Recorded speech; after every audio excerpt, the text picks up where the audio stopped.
పెంచిన రొయ్యల మేత ధరను తగ్గించాలంటూ పశ్చిమ గోదావరి జిల్లా ఉండి మండలంలో ఆక్వా రైతులు పెద్ద ఎత్తున ధర్నా చేశారు. ఉండి తహసీల్దార్కు వినతి పత్రం అందించారు. సిండికేట్ వాళ్లు ఇచ్చే సూట్ కేసులతో ప్రభుత్వం నడుస్తోందని ఆక్వా రైతులు ఆరోపించారు.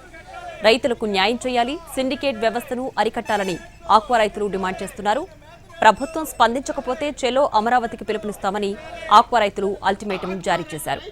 ప్రభుత్వం పట్టించుకోకుంటే ఆత్మహత్యలే దిక్కు అని ఆవేదన వ్యక్తం చేస్తున్నారు. పెంచిన రొయ్యల మేతల ధరలు తగ్గించాలని ఏలూరు జిల్లా కైకలూరు ఆక్వా రైతులు ఎంఆర్ఓకి వినతి పత్రం అందించారు. ఇప్పటికైనా సర్కారు రైతులతో మాట్లాడాలి, రైతుల బాగోగులు పట్టించుకోవాలని డిమాండ్ చేశారు. కంపెనీలు ఇష్టారాజ్యంగా మేత ధరను పెంచారని ఆరోపించారు. రేట్లపై సర్కారు చర్యలు తీసుకోవాలని రైతులు కోరారు.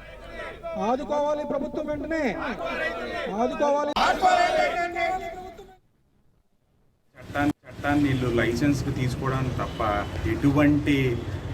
ఎటువంటి ఆలోచన కూడా లేదండి. ఒక అప్సరా చట్టం ఉంది, దాని పరిధిలో మనం ఫీడ్ పెంచాలి, రైతులతో మాట్లాడాలి. రైతులకి ఇవ్వాల్సిన గౌరవం ఇవ్వకుండా, అప్సరాలో ఉన్న చైర్మన్ల మాట పట్టించుకోకుండా వీళ్ళు ఇష్టారాజ్యంగా మేతలు పెంచడం జరిగిందండి. గత 20 రోజుల క్రితం 8 రూపాయలు పెంచుతా అన్నారండి. కానీ రైతులు రోడ్డు ఎక్కడంతో ఆపి ఈరోజు 20 రోజులు అయిపోయాక 10 రూపాయలు పెరిగిందండి. 10 రూపాయలు అంటే టన్నుకి సుమారు మనకు రైతుకు వచ్చేసరికి 12 రూపాయలు అవుతుందండి. సో ఇవన్నీ ఒక క్రమశిక్షణగా గవర్నమెంట్ పరిధిలో పెట్టి గవర్నమెంట్